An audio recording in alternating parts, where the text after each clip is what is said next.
there! I'd make a video on the subject regardless since it's so important. But it's extra important since some have the misguided notion that I'm unloving because I'm politically incorrect. Yet I'm more loving than the average person, detractors notwithstanding.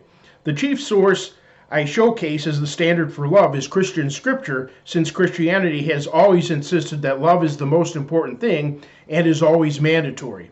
However, most Christian believers have shown an inaccurate understanding of love, so bear with me as I navigate through a glass darkly. Now, it's been said that Koine Greek, the language that New Testament scripture was written in, is the most precise instrument for expressing human thought. I disagree. I'd say that instead it is modern English. Besides, the word Koine simply means common, so that was common Greek. Furthermore, Jesus and his disciples spoke Hebrew, not Greek. Hebrew was a limited language, so limited, in fact, that written Hebrew didn't even have vowels. This limitation is evident since Christian scripture speaks of either love or hate and lacks terms of degree, such as liking a lot, simply liking, indifference, dislike, and strong dislike. For example, the Westboro Baptist cult founded by Fred Phelps tries to justify their hatred with Romans 9:13, where it references God saying, "Jacob have I loved, but Esau have I hated." Yet they should know better. Consider Luke 14:26, where Jesus says, "If any man hate not his father, mother, wife, children, brothers, and sisters, he cannot be my disciple." That cannot mean hatred. It simply means to love less. Likewise, Romans 9:13. Although love always wishes the best for others, love is constantly perverted into prioritizing others' immediate gratification. By advocating restrictions on behavior, you might be accused of so-called hateful nonsense. Yet love often entails foregoing gratification to obtain greater gratification much later. Sometimes love requires negating gratification for some to obtain gratification for many, or negating gratification for many to obtain greater gratification for another group of many. Love even calls for curbing the gratification of many to support the few, such as our tax money supporting the handicapped. It may even call for permanently restricting natural behavior in view of higher goals. Now, some say that the underlying Greek word agape in Scripture denotes the highest form of love. I disagree. Consider that several times Christ's disciples were admonished to love, agape, one another. But in Titus 2:4, where it says that women are to love their children, the underlying word is philotechnos, a maternal love, not agape. Nobody in their right mind would expect mothers to love fellow believers who they know only casually more than their own children. And both husbands and wives are called to love each other, the underlying word being philandros, meaning a special affection for. If they had this special affection for another, they would be cheating philanderers, which designation comes from that Greek word.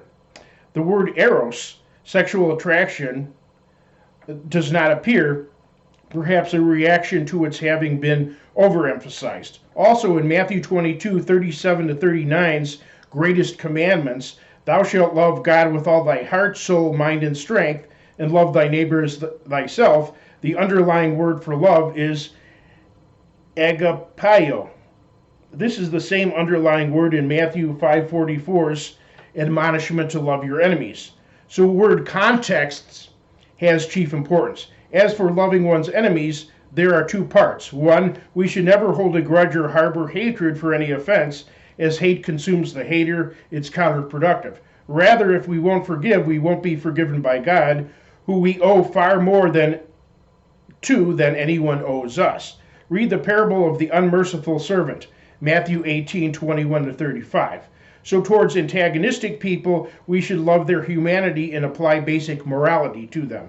That could even help them change. But if they won't change and are too harmful, we must cut off contact with them and respect them from afar.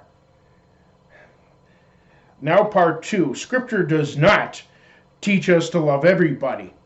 Besides, nobody loves everybody. Anybody who says they do is either lying or deluded. Although God so loved the world, there comes a point when some people cut themselves off from God's love. Some have become so hardened they cannot be forgiven. Luke 12:10. And where is the logic in God loving somebody whom he knows he will damn?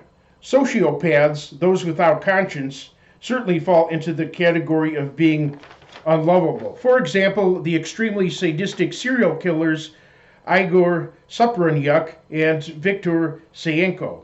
If you watch their horrible video, Three Guys, One Hammer, loving them would be insane. Such maniacs have forfeited their humanity. As for Christians, Jesus stated, "By this shall all know that ye are my disciples, if ye have love one to another." John 13:35. This undoubtedly includes fraternal affection, benevolence, being humane, and being courteous, expressed by the quasi-synonymous words Philadelphia, Philadelphos, philanthropia, philanthropos, and philo. Those who consistently lack those qualities are hypocrites.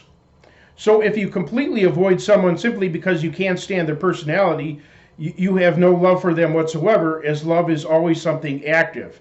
Instead, you must learn to be tolerant and open-minded. There are also bad types of love, such as philagoria in philagoros, meaning avarice or covetousness, as in 1 Timothy 6:10's love of money. Then there's philautos, meaning undue selfishness or narcissism, in philadonos, meaning hedonism. There's also a neutral form of love, thelo, meaning choose, prefer, or delight in, such as I love pizza. Also, we must love animals as they are as much God's creation as humans.